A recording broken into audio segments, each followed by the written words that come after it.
2,000 years ago, on the eastern side of the Mediterranean Sea, a teacher named Jesus of Nazareth went up onto a hillside and addressed a large crowd. It was a crowd of nobodies.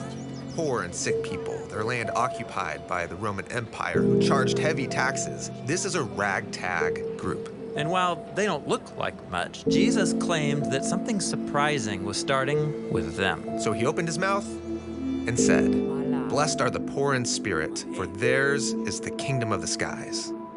The kingdom of the skies?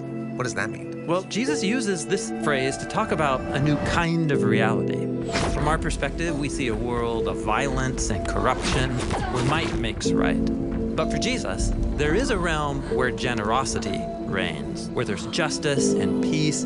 It's a world where love is the final word. And that reality might as well be up in the skies. It's beyond us. Exactly. It's God's heavenly reality, which might seem far off. But Jesus was claiming that heaven was coming to earth, right here and now, beginning with these people. That's unexpected. And so is what he says next. Blessed are those who grieve, for they will be comforted. So this group that's at the bottom of society, they know all about loss and grief. But Jesus said something's coming that's going to turn sorrow into joy. And then he said, "Blessed are the unimportant, for they will inherit the land." And these people are not powerful or important, but just wait, Jesus says, because one day it will be you all who are ruling the world. You know, it kind of sounds like Jesus is trying to start a revolution. Well, kind of, but it's not a revolution for those who are hungry for power or influence. This is a movement of people who are going to serve because they long for healthy relationships between people and communities and nations. Yeah, as Jesus puts it next, blessed are those who hunger and thirst for righteousness. They will be satisfied. Blessed are the merciful, for they will be shown mercy. Just imagine it, a group of powerless nobodies ruling the world through generosity and forgiveness and justice. This is a Jesus-style revolution. The next thing Jesus says is, blessed are the pure in heart, for they will see God. And this one really raises the bar. To be part of this revolution, my heart needs to be so pure I could look directly at God. Well, Jesus knows that all of our choices, even our good ones, are often driven by mixed motives. For Jesus, real peace is only possible through people who know that they need to be transformed if they're going to truly love God and others. And this sounds wonderful, but it's a radical calling. That's exactly right. In fact, Jesus goes on to explore just how radical it is. Blessed are the peacemakers, for they will be called children of God. So God's new reality won't just happen by itself. It requires people who are willing to enter into the conflicts of others, urging and helping create a way towards peace.